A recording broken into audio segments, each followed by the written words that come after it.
ఏక మనస్సుతోనూ ఏక తాత్పర్యముతోనూ మీరు సన్నద్ధులై ఉండవలననియు మన ప్రభువైన యేసుక్రీస్తు పేరిట మిమ్మును వేడుకొనుచున్నాను. దేవుడి వాక్యం ద్వారా మనతో మాట్లాడును గాక. అందరూ ఆమేన్ చెబుదామా? ఇక్కడ మనం చదువుకున్న వాక్య భాగంలో దేవుని బిడ్డలారా, కొరింథీయులకు రాసిన ఈ మొదటి పత్రికలో మొదటి అధ్యాయంలో ఈ 10వ వచనంలో అపోస్తలుడైన పౌలు కొరింథీ సంఘంతో మాట్లాడుతున్నాడు. నేను ప్రతిరోజు జ్ఞాపకం చేస్తూ వస్తున్నాను. ఈ కొరింథీ సంఘంతో అపోస్తలుడైన పౌలు ఎందుకు మాట్లాడుతూ వస్తున్నాడు అంటే, ఆ సంఘాన్ని బలపరచడానికి, ఆ సంఘం ఆత్మీయంగా పడిపోతున్నప్పుడు బలపరచడానికి, సిద్ధపరచడానికి పౌలు మాట్లాడుతూ వస్తున్నాడు. అయితే వాళ్ళందరి గురించి మాట్లాడుతూ ఏమంటూ వస్తున్నాడు, మొదటి నుంచి ఏమంటున్నాడంటే, మీరు పరిశుద్ధంగా ఉన్నవాళ్ళు, మీరు దేవుని యేసు ప్రభు గురించి సాక్ష్యం చెప్పిన వాళ్ళు, మీరు దేవునితో సహవాసం చేసిన వాళ్ళు అని ఈ విధంగా మాట్లాడుతూ వస్తున్నాడు. అంటే మీరు సహవాసం చేస్తున్నారు కానీ దాన్ని కోల్పోతున్నారు. మీరు పరిశుద్ధంగా ఉండాలని పిలువబడ్డారు కానీ దాన్ని కోల్పోతున్నారు. దాన్ని దేవుని గురించి, యేసు ప్రభువుని గురించి సాక్ష్యం చెప్పడానికి మీరు పిలువబడ్డారు కానీ దాన్ని మరలా కోల్పోతున్నారు. మీ ఆత్మీయత కోల్పోతున్నారు. జాగ్రత్తగా ఉండండి అని హెచ్చరిస్తూ రాసిన ఈ మాటలు వాళ్ళని బలపరచడానికి, మళ్ళా స్థిరపరచడానికి, వాళ్ళు మరలా ఆత్మీయతలో మంచిగా పుంజుకోవడానికి వాళ్ళని బలపరుస్తూ అపోస్తలుడైన పౌలు మాట్లాడుతున్న మాటలు. అయితే ఈరోజు ఈ మాట్లాడుతున్న మాటల్లో ఏమిటంటే, ఈరోజు 10వ వచనం మనం చదువుకున్నాం. వాళ్ళతో మాట్లాడుతూ, సహోదరులారా మీరందరూ ఏకభావముతో మాట్లాడవలనని మీలో కక్షలు లేక ఏక మనస్సుతోను ఏక తాత్పర్యముతోను మీరు సన్నద్ధులై ఉండవలనని మన ప్రభువైన యేసుక్రీస్తు పేరట మిమ్ముని వేడుకొనుచున్నాను. ఇక్కడ ఆ కొరింథీ సంఘంలో ఎలా ఉన్నారంటే, వాళ్ళందరూ ఏకభావంతో లేరు. వాళ్ళందరూ ఐక్యత కలిగి లేరు. వాళ్ళు ఎలా ఉన్నారంటే, మీలో కక్షలు ఉన్నాయి, ఏక మనస్సు లేదు, మీలో ఏక తాత్పర్యం లేదు, మీలో సన్నద్ధత అనేది లేదు, అంటే ఆ సిద్ధపాటు అనేది లేదు మీలో అని పౌలు కొరింథీ సంఘంతో మాట్లాడుతున్నాడు. అంటే వాళ్ళు కక్షలు ఉన్నాయంట, వాళ్ళు ఒకళ్ళొకరు సంబంధం లేకుండా ఉన్నారంట, ఏక మనస్సు లేదు. ప్రార్థించేటప్పుడు కావచ్చు, ఏ విషయంలో కూడా ఏక మనస్సు లేకుండా సంఘం ఉన్నది. ఎందుకంటే ఎవరికి వాళ్ళే సపరేట్ అయిపోతూ, ఎవరికి వాళ్ళే ప్రార్థనా పరులు అనుకుంటున్నారు. ఎవరికి వాళ్ళే మేమే హెచ్చించుకుంటూ ఉన్నారు. ఒకళ్ళేమో అపోల్లో మా నాయకుడు అంటున్నారు, ఒకళ్ళేమో క్రీస్తు మా నాయకుడు అంటున్నారు, ఒకళ్ళేమో పౌలు మా నాయకుడు అంటున్నారు. రకరకాలుగా ఈ విధంగా హెచ్చించుకుంటూ వాళ్ళు ఏమనుకున్నట్టు కక్షలు పెంచుకుంటారు ఒకళ్ళ మీద ఒకళ్ళు. బ్యాచ్లు అయిపోతున్నారు అన్నమాట సంఘంలో. అందువల్ల పౌలు వాళ్ళ గురించి మాట్లాడుతూ, మీలో కక్షలున్నాయి, ఏక మనస్సు కోల్పోతున్నారు మీరు అంటే వాళ్ళు హెచ్చరిస్తూ మాట్లాడుతున్నాడు. ఈ లెటర్ రాస్తున్నాడు వాళ్ళకి. అంటే దేవుడు మనతో మాట్లాడుతున్న మాట్లాడంటే, మనం సంఘములో కూడా ఏక మనస్సు కలిగి ఉండాలని, అది ప్రార్థనలు కావచ్చు, ఇంకొక పరిచర్యలు కావచ్చు, దేంట్లోనే కావచ్చు, సంఘంలో ఉన్న వ్యక్తులు, సంఘంలో ఉన్న ఆ సహోదరులు సహోదరీలు ఏక మనస్సు కలిగి ఉండాలని, కక్షలు లేకుండా అందరూ ఏక మనస్సుతో సన్నద్ధత కలిగి, అంటే సిద్ధపాటు కలిగి దేవుని రాజ్యం కోసము అందరూ పరిశుద్ధాత్మతో నింపబడుతూ ప్రార్థనా పరులుగా సిద్ధపాటు కలిగి ఉండాలి సంఘము అని ఈరోజు దేవుడు మనతో కూడా మాట్లాడుతున్నాడు. అంటే సంఘానికి వస్తున్నాం, వెళ్ళిపోతున్నాం కానీ ఎవరికి వాళ్ళే సపరేట్గా ఉండకూడదు. అందరం కలిసి ఏక మనస్సు కలిగి, కొన్ని మాటలు బైబిల్లో మనం చూసినట్టయితే అపోస్తలుడైన పౌలు కొన్ని మాటలు మాట్లాడుతూ కొరింథీయులకు రాసిన పత్రికలోని 12వ అధ్యాయం, కొరింథీయులకు రాసిన మొదటి పత్రికలోని 12వ అధ్యాయంలో మనం చూసినట్టయితే 24వ వచనంలో జాగ్రత్తగా ఈ మాటలు విందాం మనం. సుందరములైన మన అవయవములకు ఎక్కువ సౌందర్యం అక్కరలేదు, అయితే శరీరములో వివాదము లేక అవయములు ఒకదానికొకటి ఏకముగా పరామర్శించులాగున దేవుడు తక్కువ దానికి ఎక్కువ ఘనత కలుగజేసి శరీరమును అమర్చి ఉన్నాడు. కాగా ఒక అవయవము శ్రమపడినప్పుడు అవయవములన్నీ దాంతో కూడా శ్రమపడును. ఒక అవయవము ఘనత పొందినప్పుడు అవయవములన్నీ కూడా దానితో కూడా సంతోషించును. అటువలే క్రీస్తు యొక్క శరీరమై ఉండి వేరువేరుగా అవయవములై ఉన్నారు. దేవుని స్తోత్రం చెల్లిద్దాం. హల్లెలూయా. ఇక్కడ పౌలు అంటున్నాడు, క్రీస్తు శరీరము, మన అవయవాలకి సుందరము అవసరం లేదు. అయితే క్రీస్తు శరీరంలో వివాదాలు ఉండకూడదు. ఇప్పుడు శరీరం ఉంది, మన దేహం ఉంది. మన దేహంలో, మన శరీరంలో కొన్ని అవయవాలు ఉన్నాయి. కళ్ళు ఉన్నాయి, చెవులు ఉన్నాయి, నోరు ఉంది, ముక్కు ఉంది, చేతులు ఉన్నాయి, కాళ్ళు ఉన్నాయి, కనపడేవి. ఇవి ఉన్నాయి. ఇవన్నీ కూడా ఏది ఒక్కటి శ్రమ పడుతున్నా కానీ, చెయ్యి శ్రమ పడుతున్నా కానీ, కాలు శ్రమ పడుతున్నా కానీ, వాటితో అన్ని అవయవాలు ఏకీభవించాలి. అదొక్కటే శ్రమ పడితే పని కాదు. అదొక్కటి కాలొక్కటి నేను వెళ్ళాలి, అది నేనొక్కటే పని చేయాలంటే అది కాదు. ఎందుకంటే ఆ కాలుతో పాటు చెయ్యి పని చేయాలి వెళ్ళిన తర్వాత. ఆ తర్వాత కళ్ళు చూడాలి, అవి మనం వినాలి, మాట్లాడాలి. అన్నీ కూడా పని చేస్తేనే ఆ శరీరంలో జరిగిద్ది.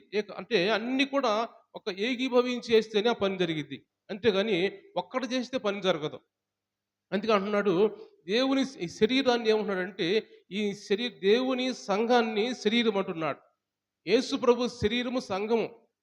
ఆ సంఘానికి శిరస్సు యేసు ప్రభు. ఆయన శిరస్సు అయితే మనం అందరం కూడా ఎవరు అంటే ఆయన శరీరాలం మనం. ఆయన శరీరంలో భాగం మనం. మనందరికి శిరస్సుగా, నాయకుడిగా అన్నిట్లో ఆయన మన పైవాడిగా ఉన్నాడు. ఆ తర్వాత కింద మన సంఘం ఎవరు అంటే ఆయన శరీరాన్ని మనం. అయితే ఈ శరీరంలో ఎలాంటి భాగాలు ఏ ఒక్క భాగం పనిచేస్తున్నా, ఏ ఒక్క భాగం కష్టపడుతున్నా మిగిలిన భాగాలన్నీ కూడా కష్టపడాలి.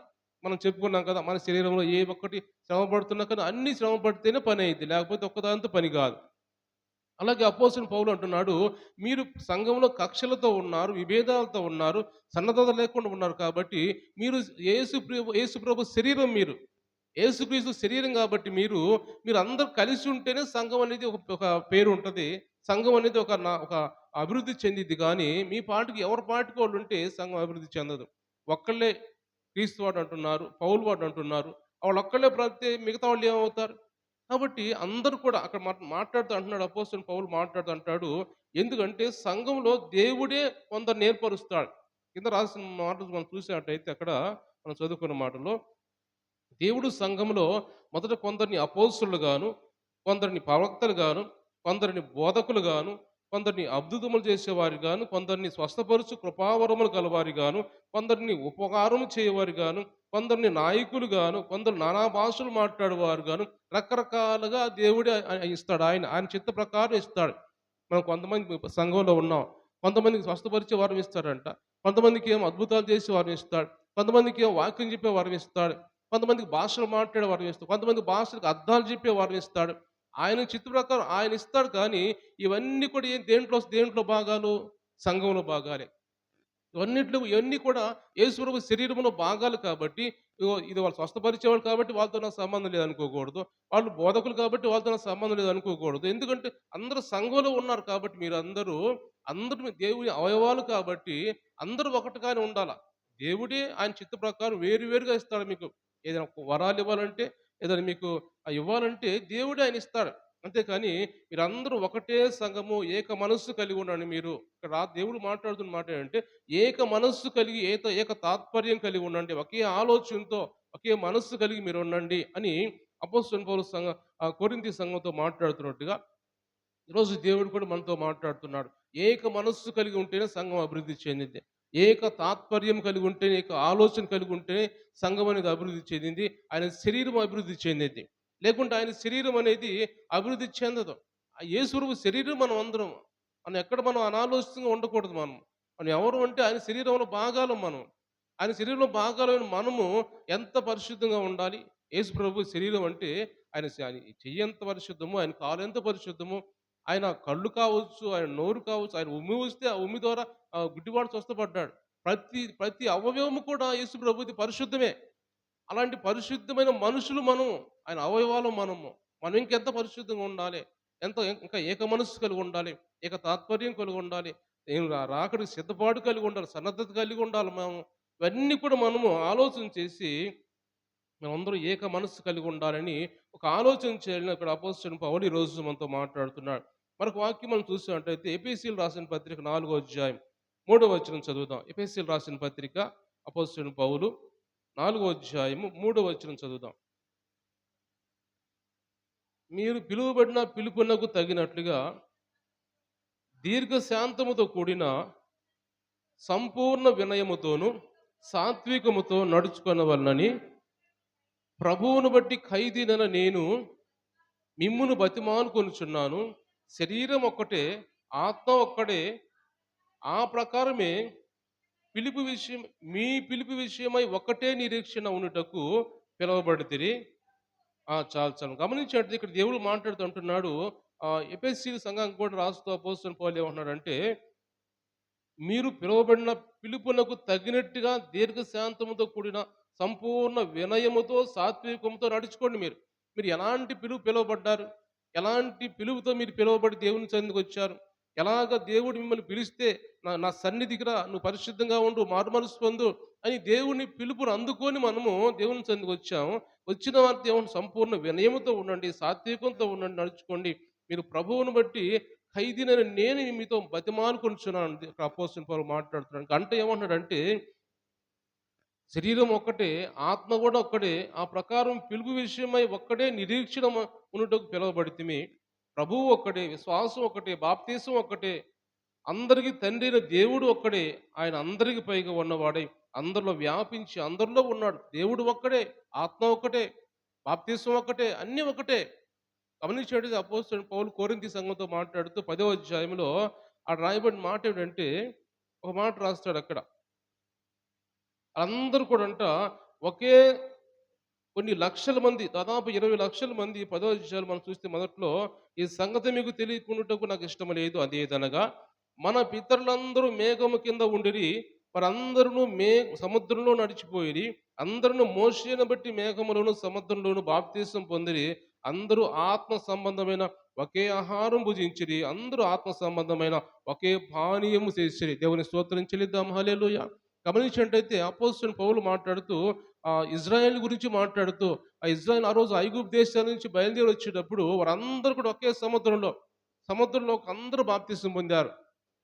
అందరూ కూడా ఒకే బండలో నీళ్లు తాగారు. ఒక బండ పగలగొట్టినప్పుడు నీళ్ళు లేనప్పుడు దేవుడు బండ పగలగొట్టి నీళ్లు మోసే అన్నప్పుడు ఆ దాంట్లో నుంచి నీళ్లు అందరూ ఒకే దాంట్లో నీళ్లు తాగుతారు. అందరూ కూడా ఒకే రకమైన ఆహారం భుజిస్తారు. దేవుడిచ్చే ఆహారం మన్నాని కురిపిస్తాడు. ఆహారం భుజిస్తారు అందరూ కూడా. అంటే అందరూ కూడా దేవుడిచ్చేది ఆయన దేవుడు ఒక్కడే, ఆత్మ ఒక్కడే కాబట్టి మనం తినే ఆహారం కూడా ఒకటే. వాళ్ళు తిన్న ఆహారం ఒకటే, బాప్తిసం పొందింది ఒక్కటే, తాగిన నీళ్లు ఒకటే. కాబట్టి అందరూ ఒకే దాంట్లో ఉన్నప్పుడు మీరెందుకు విడివిడిగా ఉంటున్నారు? అందరూ ఒకే ఆహారం తింటున్నారు. ఇప్పుడు బలలో చేయి వేస్తున్నాం మనము. అందరూ ఒకే రొట్టెది. విడివిడి ఒక్కొక్క రొట్టె మనం తీసుకోవట్లేదు కదా! ఒక్క రొట్టెలను కొంత కొంత మనం తీసుకుంటున్నాం కాబట్టి, ఆ రొట్టె ఎలా ఒకటిగా ఉందో, అందరూ మనం దాంట్లో భాగాలే మనం. మనందరూ కూడా ఆ రొట్టెలో భాగాలు మనం. అంటే విరిచివేయబడిన నుంచి సెపరేట్ ఏం పోం కదా మనం. ఆ రొట్టెలో భాగం తిన్న భాగం అంటే అందరూ ఒకటే అని దేవుడు మాట్లాడుతున్నాడు. కాబట్టి అందరూ ఏక మనస్సు కలిగి మీరుండండి. ఏక తాత్పర్యం కలిగి ఉండండి. అందరూ మీ అందరూ ఒకటే దేవుడైన, ఒకే ఆత్మ మీకున్నది. ఒకడే తండ్రి మీకున్నాడు. మనందరూ పైగా తండ్రి ఉన్నాడు. కాబట్టి ఆ తండ్రి బిడ్డలు మనం అందరం కాబట్టి మీరు ఎవరికోరు సెపరేట్‌గా ఉండమాకండి మీరు. అందరూ ఒకటిగా కలిసి ఏక మనస్సు కలిగి ఉంటేనే అదని సంఘం అంటారు. అని దేవుడు ఇక్కడ అపోస్తలుడు పౌలు కొరింథీ సంఘంతో వాళ్ళని బలపరుస్తూ మాట్లాడుతున్నాడు. ఈరోజు మనతో కూడా అదే మాట మాట్లాడుతున్నాడు. మనం కూడా బలపడాలంటే ఆత్మీయంగా ఎదగాలంటే ఆలోచన మనం తెలుసుకోవాలి. మనం అందరం ఒకటే దాంట్లో చేవేస్తున్నాం కదా! ఒకే నీరు తాగుతున్నాం. ఒకే దాంట్లో బాప్తిసం పొందుతున్నాం. మనం బాప్తిసం పొందినప్పుడు ఎలా బాప్తిసం పొందుతున్నాం మనం? యేసుప్రభు నామంలోని బాప్తిసం పొందుతున్నాం కానీ, ఇంకెవరో నామంలోని అంటాడు. అపోస్తలుడు పౌలు కింద రాస్తూ అంటాడు, పౌలు నామంలో బాప్తిసం పొందారు మీరేమన్నా? ఇంకెవరైనా నామంలో బాప్తిసం పొందారా? యేసుప్రభు నామంలో బాప్తిసం పొందారు మీరు అంటాడు. అంటే అందరూ కూడా యేసుప్రభు నామంలో బాప్తిసం పొందుతున్నాం కాబట్టి, అందరూ కూడా ఒకే ఆత్మ కలిగి ఉండాలి. ఆత్మ అంటే రకరకాల ఆత్మ ఉండదు. ఒకే ఆత్మ ఉంటది. ఆ ఆత్మ అందరిలో పనిచేసేది ఆత్మ. అంటే ఒకటే ఆత్మ, దేవుని ఆత్మ. మనందరికీ ఆత్మ ఒకటే ఉంటది కాబట్టి, నీలో ఒక ఆత్మ ఉండదో, నాలో ఒక ఆత్మ ఉండదో, అందరిలో ఉండే తండ్రి ఆత్మ ఉంటది కాబట్టి, ఆత్మ కలిగి మీరున్నారు కాబట్టి, మీరు విడివిడిగా ఉండమాకండి. మీలో కక్షలు తీసివేసుకోండి. మీలో విభేదాలు తీసివేసుకోండి. ఏక మనస్సు కలిగి ఉండండి. ఏక ఆత్మ కలిగి ఉండండి. ఒకే ఆలోచన కలిగి ఉండండి. ఒకే పరిచర్య చేయండి. ఎందుకంటే మీరందరూ ఒకే బండలో నీళ్లు తాగారు. ఒకే ఆహారం తిన్నారు. కాబట్టి మీరందరూ ఒకటే అని గుర్తు చేసుకోండి. ఒక్కటే మేమందరమే. సంఘమంతా ఒక్కటే విడివిడి కాదు అని ఇంక అంటున్నాడు. అక్కడ ఏమంటున్నాడంటే మీరు ఒకళ్ళతో ఒకళ్ళు సమాధాన పడుతూ, ఒకళ్ళ బాధ ఒకళ్ళు తెలుసుకుంటూ, ఒకళ్ళ బాధలో ఒకరు మీరు పాలుపంచుకుంటూ మీరు ఉండండి అని దేవుడు అక్కడ మాట్లాడుతున్నట్టు మనం చూస్తాం. కాబట్టి దేవుని బిడ్డలు గమనించినట్టయితే ఈరోజు పౌలు ద్వారా మనం కొరింథీ సంఘం ద్వారా మనం ఎన్నో మాటలు నేర్చుకోవాలి. ఇంకా మనం చూసినట్టు దేవుని వాక్యంలో అక్కడ మనం కింద ఆహ్, కొరింథీయులకు రాసిన రెండో పత్రిక 13వ అధ్యాయం మనం చూసినట్టయితే కొన్ని మాటలు మనతో మాట్లాడుతున్నాడు. మన సమయం తక్కువ ఉంది కాబట్టి ఎన్నో విషయాలు దేవుడు మనతో మాట్లాడుతూ ఉన్నాడు. కొరింథీయులకు రాసిన రెండో పత్రిక 13వ అధ్యాయము 11వ వచనం చదువుదాం. హ్మ్. సంతోషించుడి, సంపూర్ణులై ఉండుడి, ఆదరణ అమ్మా ఆదరణ కలిగి ఉండుడి, ఏక మనస్సు గలవారై ఉండుడి, సమాధానముగా ఉండుడి, ప్రేమ సమాధానములకు కర్తయగు దేవుడు మీకు తోడై ఉండును. దేవుని స్తోత్రించలిద్దాం. హల్లెలూయా. ఇక్కడ దేవుడు మాట్లాడుతూ అంటున్నాడు, సహోదరులారా సంతోషించండి, సంపూర్ణులై ఉండండి, ఆదరణ కలిగి ఉండండి, ఏక మనస్సు గలవారై ఉండుడి, సమాధానముగా ఉండుడి, ప్రేమ సమాధానములకు కర్తయగు దేవుడు మీకు తోడై ఉంటాడు. అందరితో సమాధానంగా ఉండండి, సంపూర్ణులుగా ఉండండి, ఆదరణ కలిగి ఉండండి, ఒకళ్ళనొకళ్ళు ఆదరించుకోండి, ఒకళ్ళనొకళ్ళు ప్రేమించుకోండి దేవుని ప్రేమతో అని దేవుడు ఇక్కడ కొరింథీ రాసిన పత్రికలో దేవుడు మాట్లాడుతూ వస్తున్నాడు. కాబట్టి మనం అందరూ కూడా ఈ మాట వింటున్నప్పుడు మనకు చాలా కొత్తగా అనిపిస్తూ ఉంటాయి ఈ మాటలు. ఎందుకంటే మనం చాలా ఈ మాటలు వింటాం అరుదు మనకి. ఎందుకంటే ఈ ఎప్పుడో పాత సంఘాల్లో దేవుని సేవకులు ఆత్మీయంగా ఆత్మతో నింపబడిన వాళ్ళు చెప్పే మాటలు ఇప్పుడు మనం కొత్తగా మళ్ళీ వింటున్నప్పుడు మనకు కొద్దిగా ఆశ్చర్యంగా ఉంటుంది. ఏక మనస్సు కలిగి ఎవరు ఉంటున్నారు అసలు? సంఘాల్లో ఏక మనస్సు ఎవరికి ఉంటుందో? ఎవరు పాటికి వాళ్ళే ఉంటున్నారు, ఎవరు బ్యాచ్‌లో వాళ్ళు ఉంటున్నారు, ఎవరికి వాళ్ళే మాట్లాడుకుంటూ ఉన్నారు. నేనే పెద్ద, నేను ఆత్మీయురాలిని, నేను ఆత్మీయురాలిని, నాకు అన్నీ తెలుసు అని రకరకాలుగా అంటున్న ఈ రోజుల్లో ఇవన్నీ ఎవరింటారు అనుకుంటాం, కానీ ఇవన్నీ వాస్తవాలు మనం మాట్లాడుకుంటున్నాయి. ఇవన్నీ వాస్తవం. ఇవన్నీ మనం అనుసరిస్తేనే మనం సంఘం, దేవుడు మనల్ని అంగీకరిస్తాడు. కానీ ఇవన్నీ ఏ మాటలు మనం అనుసరించకుండా ఉంటే దేవుడు ఏమాత్రం మనల్ని అంగీకరించడు. మన సంఘం కాదు, సంఘంలో అవయవాలు మనం కాదు. సంఘంలో అవయవాలుగా ఉండాలంటే నువ్వు ఒకళ్ళ మీద ఒకరు ప్రేమ చూపించుకుని ఉండాలి. నీకు ఎదుటివారి యెడల దేవుని ప్రేమ కలిగి ఉండాలి. నువ్వు ఎదుటివారి యెడల నీ మనస్సు ఏమైతుందో ఎదుటివారితో పంచుకొని, దేవుని వాక్యం ద్వారా పంచుకొని ఆత్మీయంగా బలపరిచే విధంగా నువ్వు ఉంటేనే అప్పుడు దేవుని సంఘంలో ఒక అవయవం, దేవుని శరీరంలో ఒక అవయవంగా నువ్వు ఉంటావని దేవుడు మాట్లాడుతున్నాడు. కాబట్టి అందరూ కూడా ఒకే మనస్సు కలిగి ఉండాలని దేవుడు ఇక్కడ మాట్లాడుతూ వస్తూ ఉన్నాడు. ఇంకొక 2 వచనాలు మనం చూసుకొని మనం ముగించుకుందాం. ఫిలిప్పీయులు రాసిన పత్రిక మనం చూసినట్టయితే, ఫిలిప్పీయులు రాసిన పత్రిక మొదటి అధ్యాయం 27వ వచనం చదువుదాం. హ్మ్. హ్మ్. నేను వచ్చి మిమ్మల్ని చూచినను రాకపోయినను మీరు ఏ విషయములోనూ ఎదురించి వారికి బెదరక అందరును ఒక్క భావముతో సువార్త విశ్వాస పక్షమున పోరాడుచు ఏక మనస్సు గలవారై నిలిచి ఉన్నారని నేను మిమ్మల్ని గూర్చి వినాగున మీరు క్రీస్తు సువార్తకు తగినట్టుగా ప్రవర్తించుడి. అట్లు మీరు బెదరకుండుట వారికి నాశనమును మీకు రక్షణను కలుగుటకును సూచన ఉన్నది. ఇది దేవుని వల్లనే కలుగునది. ఏలయనగా మీరు నా యందు చూచినట్టుయు నా యందు ఉన్నది మీరిప్పుడు వినుచున్నట్టుయు పోరాటము మీకును కలిగి ఉన్నందున క్రీస్తునందు విశ్వాసముంచుట మాత్రమే కాక ఆయన పక్షమున శ్రమ పడుటయు ఆయన పక్షమున మీకు అనుగ్రహింపబడిన దేవుని స్తోత్రించలిద్దాం. హల్లెలూయా. దేవుడు ఇక్కడ మాట్లాడుతుంటున్నాడు, ఫిలిప్పీ రాసిన పత్రికలో మాట్లాడుతుంటున్నారు, మీరు బెదిరించే వారికి బెదరొద్దు. మిమ్మల్ని బెదిరించే వాళ్ళు ఎక్కువైపోతూ ఉంటారు. అలాంటి వారికి మీరు బెదరకుండా విశ్వాసంతో మీరు ఉండండి. మీరు విశ్వాసంతో వాళ్ళు బెదిరించడానికి వచ్చినప్పుడు, మిమ్మల్ని శ్రమ పెట్టడానికి వచ్చినప్పుడు మీరు విశ్వాసంలో ఉండండి. మీరు ఏమాత్రం భయపడొద్దు. మీరు క్రీస్తుకు తగినట్టుగా, ఆయన సువార్తకు తగినట్టుగా ప్రవర్తించండి. అంటే క్రీస్తు సువార్త ఏమైతే ఉంటుందో మీరు ఎవరు బెదిరించినా, ఎవరు ఏమన్నా మీరు ఆత్మీయంగా పడిపోవద్దు. వాళ్ళ మాటలకు బెదిరిపోవద్దు మీరు. బెదిరిపోయి ఆత్మీయత కోల్పోవద్దు. లోకం వైపు తిరిగిపోవద్దు. మీరు ధైర్యంగా ఉండండి. ఎందుకంటే ఇక్కడ మాట్లాడుతున్నాడు, క్రీస్తునందు విశ్వాసం ఉంచడం మాత్రమే కాక ఆయన పక్షాన శ్రమ పడడం కూడా మనకి ఆయన పక్షమున మీకు అనుగ్రహించబడిందంట. మనకు అనుగ్రహించబడింది ఏమిటంటే ఆయన పక్షాన శ్రమ పడాలి మనం కూడా. ఆయన ఎలా శ్రమ పడుతున్నాడో మనం కూడా ఆయన శ్రమ పడాలి, విశ్వాసంతో శ్రమ పడాలి అంటున్నాడు. మీ విశ్వాసాన్ని కోల్పోబాకండి. ఎవరు భయపెట్టినా మీరు భయపడొద్దు. మీరు ధైర్యంగా ఉండండి మీరు అని అపోస్తలుడైన పౌలు ఫిలిప్పీ సంఘానికి వాళ్ళు శ్రమల్లో ఉన్నప్పుడు, వాళ్ళు బాధలో ఉన్నప్పుడు, బయట వాళ్ళు వచ్చి వాళ్ళు హింసిస్తున్నప్పుడు ధైర్యపరుస్తూ మాట్లాడుతున్నాడు ఇక్కడ అపోస్తలుడైన పౌలు ఫిలిప్పీ సంఘం తర్వాత మాట్లాడుతున్నాడు. కాబట్టి మనము కూడా ఏదైనా మనకి అపాయం, ఇబ్బంది వచ్చినప్పుడు, సువార్త నిమిత్తం ఇబ్బంది వచ్చినప్పుడు, శోధనలు వచ్చినప్పుడు, శ్రమలు వచ్చినప్పుడు దేనికి మనం భయపడకుండా విశ్వాసంతో ఉండాలి మనం. విశ్వాసంతో దేవుని సన్నిధిలో ఉంటే, ఎందుకంటే క్రీస్తు సువార్తకు తగినట్టుగా మనం నడుచుకుంటే, క్రీస్తు సువార్త తగినట్టు అంటే క్రీస్తు సువార్త ఏమిటి? ఆయన సన్నిధిలో మనం ఆయన కోసం శ్రమ పడాలి. ఆయన శ్రమ పడినట్టు పడాలి మనం కూడా. ఆయన సువార్త ఏమైతే ఉందో ఆయన మన కోసం ఎన్నో ప్రయాసలు పడ్డాడు. మన కోసం చనిపోయాడు, తిరిగి లేచాడు. ఈ సువార్త అనేది ఆ సువార్తకు తగినట్టుగా మనం నడుచుకోవాలి. శ్రమను బట్టి మనకు కూడా దేవుడు అనుగ్రహించాడంట. ఆ అనుగ్రహాన్ని మనం కూడా పొందుకొని, ప్రభా నువ్వు శ్రమ పడ్డావు మా కోసం. మాకది పెద్ద లెక్కేం కాదు. మేము కూడా శ్రమ పడతాం మీకోసం. మీ రాజ్యం కోసం ప్రభా అని మేము ప్రయాసపడతాం ప్రభా అని మీరు ధైర్యంగా ఉండాలి మీరు అని పౌలు ఫిలిప్పీ సంఘంతో మాట్లాడు. చివరికి ఒక మాట వచనం చదువుకొని ముగించుకుందాం మనం. ఆహ్, మనం చూసినట్టయితే వాక్యంలో అపోస్తలుడైన పౌలు అపోస్తలుల కార్యములు మొదటి అధ్యాయం. అపోస్తలుల కార్యం మొదటి అధ్యాయము 13, 14 వచనాలు చదువుకుందాం. హ్మ్. హ్మ్. హ్మ్. పేతురు, యోహాను, యాకోబు, ఆంద్రేయ, ఫిలిప్పు, తోమ, బర్తలోమయి, మత్తయి, అల్ఫయి కుమారుడు యాకోబు, జెలోతే అనబడిన సీమోను, యాకోబు కుమారుడు యోధా అనువారు వీరందరూ వీరితో కూడా కొందరు స్త్రీలను యేసు తల్లి మరియయు ఆయన సహోదరులను ఏక మనస్సుతో ఎడతెగక ప్రార్థన చేయుచుండ్రి. దేవుని స్తోత్రం చెల్లిద్దాం. హల్లెలూయా. మీరు గమనించినట్టయితే దేవుడు ఇక్కడ మాట్లాడుతూ వాళ్ళందరూ ఎలా వచ్చింది ఇలాంటి ఆత్మీయత ఎలా ఎలా మీకు వచ్చిద్ది?